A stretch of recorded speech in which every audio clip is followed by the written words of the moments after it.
আযান এবং ইকামতর দরমিয়ানও যদি কেউ সোয়াল করে কোনো জিনিস আল্লাহর কাছে চায় তাহলে আল্লাহ তার সবারে ফিরাইয়া দেন। আসসালামু আলাইকুম ওয়া রাহমাতুল্লাহি তাআলা ওয়া বারাকাতুহু। ইন্নাল হামদালিল্লাহি ওয়াহদা আল্লাযী মাল্লা নাবিয়্যা বা'দা আম্মা বা'দ।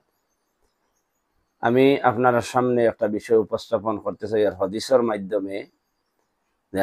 যে সময় খাস সময় আছে যে সময় আল্লাহ মানুষের সোয়ালে দুয়ারে ফিরাইয়া দিন না, তার মধ্যে থেকে একটা সময় আপনার সামনে আমি হাদিসের মাধ্যমে উপস্থাপন করতে চাই। আর হাদিসটা তিরমিজি এবং নিসাইর মধ্যে আনছেন।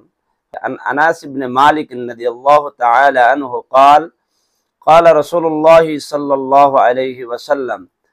বিশ্বনবী সাহাবা হযরত আনাস বিন মালিক রাদিয়াল্লাহু তাআলা আনহু তাই riwayat করা যে আল্লাহর নবী জনাবে মুহাম্মদুর রাসূলুল্লাহ সাল্লাল্লাহু আলাইহি ওয়াসাল্লাম ফরমাইছেন, الدعاء لا يرد بين الآذان والإقامة।